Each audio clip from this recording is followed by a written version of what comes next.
Hello and welcome to Beyond. You're watching Gravitas. I'm Anchal Vora. Over the next 60 minutes, we take you to Philippines. We've got the first 30 minutes lined up for you, talking about what is President Duterte's Asia policy. Philippines' president is making news across the world. Is he hell-bent on severing ties with the United States of America? Where does China come in? How does India fit in that story? That and more over the next 60 minutes. First, the headlines.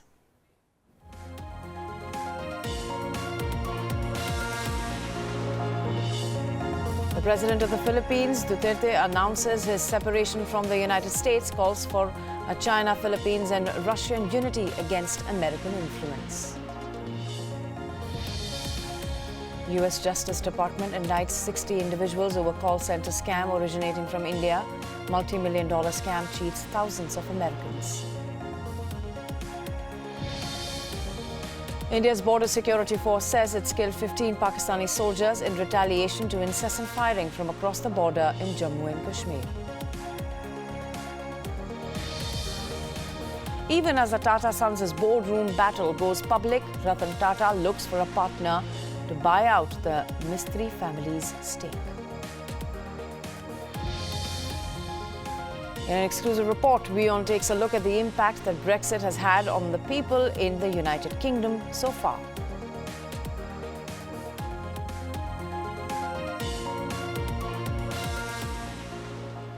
The seas around the Philippines have been turbulent for some time. They seem to have got a lot more choppy, with President Duterte seeking accommodation with China and demanding that United States forces leave his country within 2 years. My colleague Ramesh Ramachandran filed this report. Rodrigo Duterte's campaign slogan was, "Change is coming." But the world had no inkling of what it might mean for the Philippines or the region at large, until now, that is. Within months of his inauguration on June 30, Duterte sought to dismantle the old order, proposing to reset Manila's traditional ties with the United States and courting China and Russia.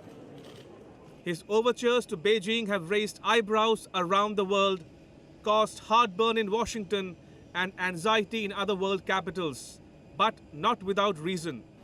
Traditionally, newly elected Philippine presidents have traveled to the US on their first visit overseas.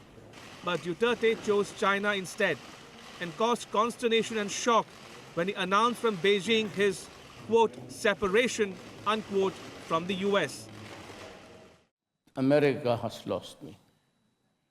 And will I realign myself in your ideological flow, and maybe I will also go to Russia to talk to Putin and tell him that there are three of us against the world: China, Philippines, and Russia. To some, Duterte's remarks seem odd, given that the International Arbitration Tribunal at The Hague had ruled in July that China has no legal basis to claim historic rights to the bulk of the South China Sea. Manila reacted to the verdict with restraint and sobriety. The Philippines reiterates its abiding commitment to efforts to pursue the peaceful resolution and management of disputes with a view to promoting and enhancing peace and stability in the region. More was to come. Duterte visited Japan, where he threatened to abrogate the 1951 Mutual Defense Treaty with the United States. I have declared that I will pursue an independent foreign policy. I want, maybe in the next 2 years, my country freed of the presence of foreign military troops. I want them out. Indian scholars believe China will go some way towards accommodating the Philippines now that Manila has showed Washington its place.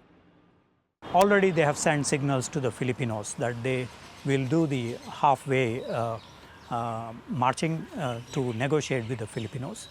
I think they will do with the United States, they will do with other countries like Japan, South Korea and other countries. So I think while nothing will change on the ground, China will not withdraw from those reefs. China will not remove those military facilities from the Chupi Reef, Triton Reef and other reefs. Yet I think there will be a modicum of normalcy in the coming years because the costs are very high of not accepting the proceedings.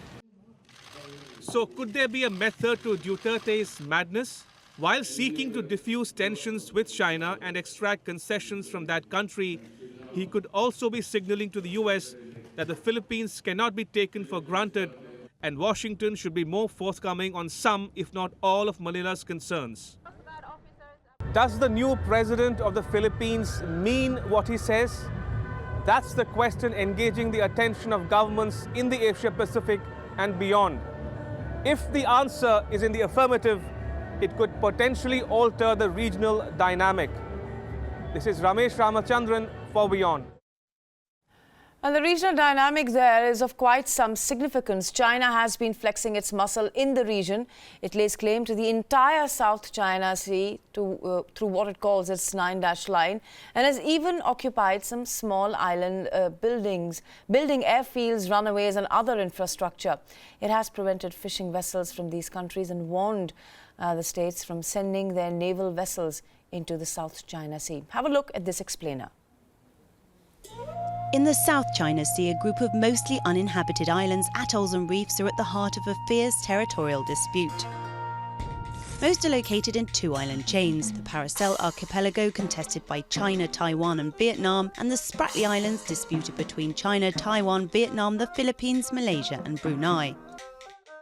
Surrounded by waters teeming with fish and potentially rich in oil and gas resources, the islands are also strategically placed on a global trading route. Beijing claims sovereignty over nearly all the sea using a map from the 1940s before the separation with Taiwan, which set out for the first time China's territorial claims. One of the most vocal opponents is Vietnam. Beijing seized the Paracels from it in 1974 following deadly clashes. Vietnam claims ancestral sovereignty over the archipelago and accuses China of harassing its ships, an accusation which Beijing reciprocates. The Philippines, which has also clashed frequently with China over another reef, the Scarborough Shoal, has brought a case against Beijing before the UN-backed Permanent Court of Arbitration in The Hague, which ruled that China had no legal basis to claim historic rights in the South China Sea. Many parties involved in the dispute have established physical control of one or more islands. Vietnam, the Philippines, Malaysia, Taiwan and Brunei have overlapping disputes, but all are concerned by China's military might. Beijing has stepped up oil and gas exploration and built up a series of artificial islands now home to harbours and runways for military aircraft. To offset Chinese influence, third-party countries like the United States and Japan have reinforced military ties with Hanoi, Manila and Taiwan, lifting arms embargoes, joint naval operations or defence treaties. Washington has carried out sail-bys and flypasts to assert its right to freedom of navigation in the area, an issue in which it is backed by Australia and Japan. The territorial disputes already claimed lives as well as impacting the environment. The lack of communal maritime management has prompted concerns about overfishing. On the face of it, Duterte is straight-talking and doesn't hold back what he feels. It seems to appeal to Filipinos tired of smooth-tongued politicians. But who is this man? Have a look at his profile that we've put together. Philippines President Rodrigo Duterte. Rodrigo Duterte is an oddity for a president. He takes pride in his Rambo image acquired as mayor of gritty Davao City and believes killing drug dealers and addicts is good for the Philippines. His language is equally colourful and is replete with swear words.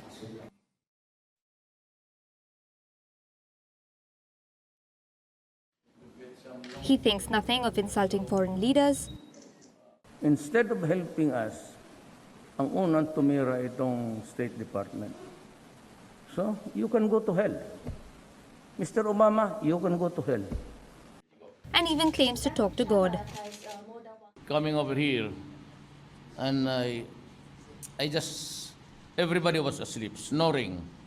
But a voice said that, you know, if you don't stop, if that's, I will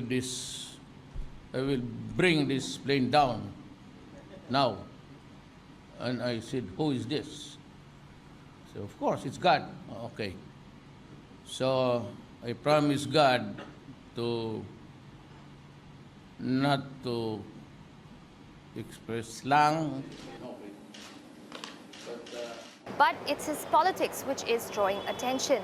His publicly voiced demand for US forces to leave Philippines in 2 years can be seen as a move to earn Washington's respect or as an audacious gamble with China, the source of much of the Philippines' recent insecurity. In Delhi, Aisha Sindhu for WION. And to discuss Duterte's Asia policy, we have with us Jaydev Ranade, Distinguished Fellow at the IPCS. Thanks very much, sir, for joining WION. We've got Ravi Prasad Narayan, Assistant Professor at the Center of International Studies at the Jawaharlal Nehru University in the National Capital. Gentlemen, welcome. Let me go to Mr. Ranade straight away. Sir, what's happening here? The Philippines and the United States have been the strongest of allies, and suddenly you've got the president of the Philippines asking President Obama to go to hell. Well, Duterte has been very unpredictable, and as I think one of your reporters said, he's got a Rambo-like image which appeals to the public. But quite apart from that, what we are seeing today is actually an undermining of any possibility of a coalition against China in the South China Sea. China has been very keen on dealing bilaterally with the other countries, and ASEAN was unable to even agree to a statement criticizing China. And now we have the Philippines, which is, I would say, almost 40% of its main economic pillars of tourism and banana exports being dependent on China. Even they seem to have decided that it's better to go along with what the Chinese are doing. Of course, the Chinese will reciprocate to some extent. I don't expect them to continue any efforts towards militarization of the Scarborough Reef, but they will push ahead with their claims over 3 million square kilometers of the South China Sea, and the only country that could block them is the United States, which at the moment does not seem to have taken any decision on the matter.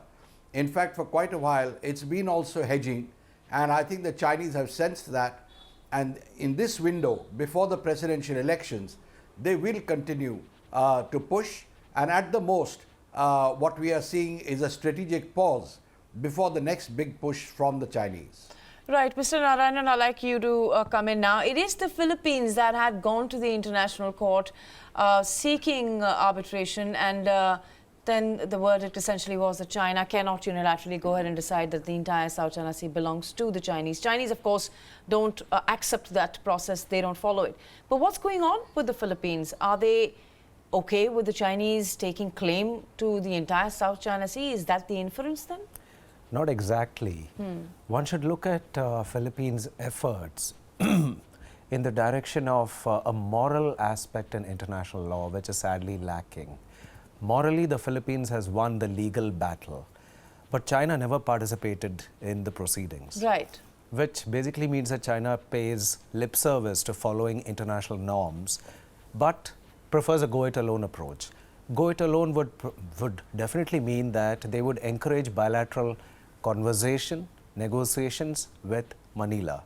And Manila has also been sending signals. For instance, President Duterte has chosen a former president, Fidel Ramos, to be the envoy to Beijing. And Fidel Ramos, by his age and his experience, is a senior statesman of the ASEAN after the demise of the former Singaporean president. So you're saying the Philippines is looking at another way of resolving this? Yes, because Beijing has always held the ground that bilateral negotiations are preferable. And international arbitration is something which is not expected, especially by a country that has always been associated with the United States in the longer term. Right. Secondly, we also notice that there is a shift in the gravity of international politics in that particular region, where irrespective of the pivot, which the United States has been taking pains to explain and also spending a lot of money in the bargain, it is unraveling with the centrality of China emerging and the United States playing a second fiddle. So Duterte has a modicum, not more than a modicum, he's got a lot of support in his initiatives at not annoying Beijing. But what does that mean for the relationship of the Philippines and the United States? Let me go back to Mr. Ranade here. So there is, of course, a base of the American forces in the Philippines. Now the words that Mr. Duterte is using, of course, perhaps aren't needed. Even if there's a change in their strategy, as Mr. Narayanan here seems to believe. These comments that are coming from the President of the Philippines, what would they do to their relationship with the United States? Because there's also a lack of clarity on exactly what Duterte wants to do vis-a-vis their relationship with the US. We know he wants the forces to get out, but what more? Well, undoubtedly, the relationship with the US will come under strain. But let's take a closer look at what Duterte is doing with the Chinese. On the one hand, what his course of action could be is to actually tell the Chinese that we are going to do business with you. Let's set aside the disputes and let's focus on economic and other relations. That's one aspect of it, which suits the Chinese, because they are going to continue pushing ahead with what their objectives are. The second is that he's buying time. He's trying to, get the Chinese off his back, in a manner of speaking, trying to put his economic relationship on track, build the Philippines economy, and meanwhile see whether the US is actually going to take a clear and firm stance on the South China Sea issue. So far, what he and the other countries in the region have been seeing is that while the US talks tough and has been conducting exercises, they've also been talking to the Chinese at the same time. So that does leave these countries not only confused but nervous as to what actually the US policies are. So I think that is going to be Duterte's argument with the US as and when he speaks to them. But Mr. Narayanan, Mr. Duterte is also giving out confusing signals. He goes to meet Shinzo Abe. Japan and China do not have the best of relationships. So how should that be then, how should that be read? I would look at it primarily from an economic angle, as Mr. Ranade had referred, because Philippines has been a bright spot in the ASEAN, with average growth rates around 6%. And Duterte is a popularly elected president. So when he is making these particular postures, he's appealing to the domestic audience. And also, there is China here, which China and the Philippines are incidentally, they have not only signed the UN Convention on the Law of the Sea, they've also got it ratified. The actor, the sole actor who is very important in this particular part and who has not ratified the UNCLOS is the United States. So to China and the Philippines, the irrational actor is the United States, that at one level wants to uphold international law as such, but has not ratified the same. But coming back to the point where you're saying that he's a popular leader and he's catering to the domestic constituency, I mean, I've been to the Philippines. I mean, can we with certainty say that the people of the Philippines are against the presence of the US forces there and are not happy with their relationship with the United States of America, because the culture there is, at least the culture there is quite visibly Americanized? Yes. In very many ways, the United States had to vacate its bases following a public upsurge way back in the 1980s. And the United States still wants to get back to the Philippines as part of its pivot. Now, doing that and encouraging the United States to come back in a very big way to the Philippines and locating its forces there would be something that that Beijing would find very annoying. So Duterte, at one level, let us separate his rhetoric from what his policy statements are. The measures he has taken towards policy are to not annoy Beijing, to correct the imbalance, while at the same time uphold the morality of international law, if it is moral still. Let me go to Jaidev Ranade there. Mr. Ranade, where does now India fit in? Now, for India, the relationship with the United States, of course, is important in many respects. But because of President Obama's Asia pivot, there was a renewed enthusiasm, or such is the perception. There was a renewed enthusiasm in India and United States relationship. so India could balance out China, and South China Sea, the dispute plays quite an important role. Indian ships, there are several port calls, not just in Vietnam, but also in the Philippines. Now, India has been making all the noises when it comes to their cooperation, defense cooperation with the Vietnamese, also pro the stand of the Philippines at many times. So put this into perspective. Where does now India fit in as far as this changing dynamic is concerned, where Philippines, a staunch ally of the US, seem to be going towards Beijing? Well, that's something between the Philippines and the US, and of course Philippines and Beijing. India is not a partner of the US in the South China Sea. We have pursued our own agenda, and we have stressed the fact that we are insistent on freedom of navigation and freedom of airspace. And that is our concern. After all, we have almost 40% of our shipping going through there, cargo, etc. So that is our concern. And I think we are not going to get embroiled in the South China Sea dispute, as it were. Having said that, let me also say that we do have strategic relationships there. We have a relationship with Vietnam. We have a relationship with Japan. We have a relationship with Singapore. These are going to continue. And, this is not something that is against anyone there. But it does help to guarantee the neutrality of the seas, which is what we are pushing for. And that's something that China isn't okay with. I would like to point out. Go ahead, sir, go ahead. Yes, it's not okay with. It's not okay with because it doesn't want to see anyone ganging up with it. We are not ganging up, and we made that very clear at various forums. But I was going to mention here that as far as we are concerned, we are building up our own strategic relationships. We are looking to the east, and ultimately, as far as the South China Sea and the territorial disputes are concerned, it is the countries there who have to sort it out. And if they are not able to arrive at a consensus, they're going to be on a very weak wicket. Well, India does, Mr. Ranade, you have to admit that there are these noises from our sources in the Indian government that we hear, and you're very well aware that India is not completely outside of the conflict as well. Of course, officially it says that it's freedom of navigation that India is talking about, as it certainly is, but there's certainly more than that on the table. I like to, for instance, bring the fact that there's been for a long time talks of India selling the BrahMos to Vietnam. Now, if India does that, then can India still be seen as completely out of the South China conflict between the nations there? Not exactly, because I guess India has limits as to what it can do in the South China Sea. Should it be a spoiler, or should it play the role of an asymmetric actor? At the same time, how many countries in the ASEAN are willing to support India's adventurism in that particular region?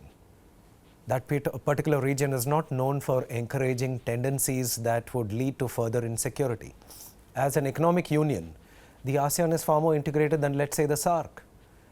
So any but major... you remember when President Obama was here, then Prime Minister Modi and President Obama, there was a separate joint statement on South China Sea. So does that, surely that counts for something? It does, but that is at the level of rhetoric at one level. Because one should separate the joint statements from what follows.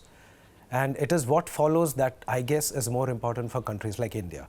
In this whole game, what I see is the beneficiary has been Beijing, because it has managed to cock a snook at the tribunal. The very fact that it is in violation of international law, this is going to encourage several other countries to play around with international law. What is accepted as norms is being hollowed out. And you know, when you talk about international law, I remember when India and Bangladesh, and Mr. Ranade do weigh in as well, when India and Bangladesh had sorted out their maritime boundary, then essentially there was this chatter that this was, of course, also a message sent to China that that's the way to go about solving any sort of maritime dispute. Mr. Ranade? Yeah, absolutely. In fact, it was not a message to China. We went to it was taken to the International Court.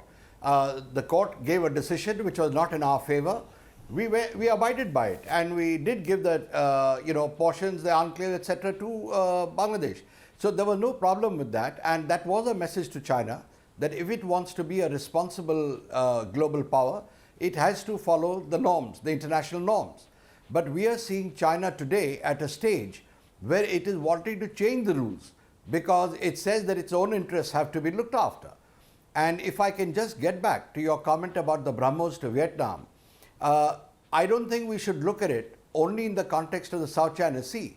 After all, we have other problems with China along the land borders and what they're doing in Pakistan, in our territory of what is now called Pakistan-occupied Kashmir, Gilgit and Baltistan. So the whole range of other issues that come into play in our strategic relationship with Vietnam.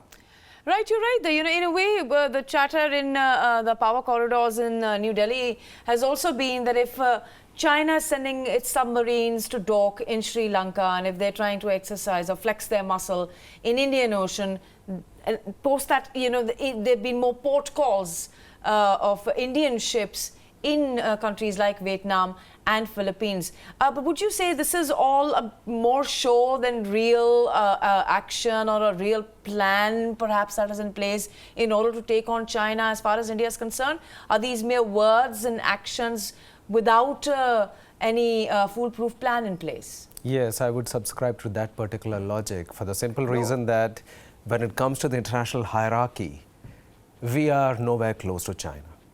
China is able to go around established norms and get away with it. We would like to advertise ourselves as responsible stakeholders in the international system. But the fact is that ultimately we have to go it alone, whether it is terrorism, the role of a particular neighbor in terrorism. We saw what happened with the BRICS statement that came out. Ultimately, the core issue was diluted. Now, the same also appears to with the South China Sea. Irrespective of... Let me sorry, would you like to finish that sentence? Yes, yeah. Irrespective of the joint statement with the United States, the fact is that there are limits to what we can do.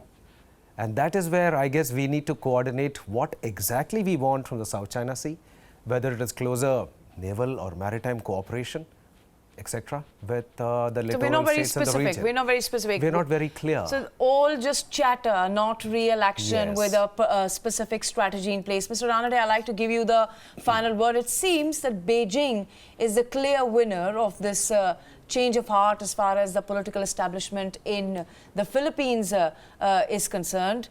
International law, they don't follow, and then Mr. Duterte not only makes pro-Russia, pro-China noises, but sort of is showing that there would be an Asian solution to it when he goes and meets Shinzo Abe. So that, in a sense, is what China has been saying.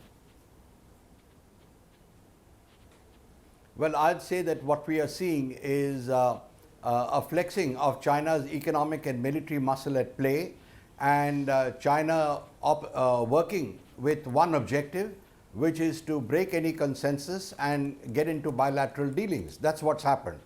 As far as the Philippines is concerned, its somersault would have been disappointing, I'm sure, to Washington and other countries also, but it again shows the extent of Chinese influence, particularly economic influence, as far as the Philippines is concerned. I would also like to point out that as far as the Filipinos are concerned, they don't want to have, they don't want to sacrifice any sovereignty. So on Scarborough Reef, the Chinese may give a concession. As far as we are concerned, we don't have a dog in the fight, as it were, in South China Sea. But when you talked of submarines coming into Sri Lanka, coming to Karachi, nuclear submarines for the first time, naturally we are concerned. And I think we are going to watch a policy of being alert and vigilant as to what the Chinese plans are. All right, Mr. Ranade, Mr. Narayana, thanks very much for joining us tonight on Way On. Take a break. When we return, we're going to be talking about India and the United States and the flip-flop that we've been hearing on outsourcing. Stay with us.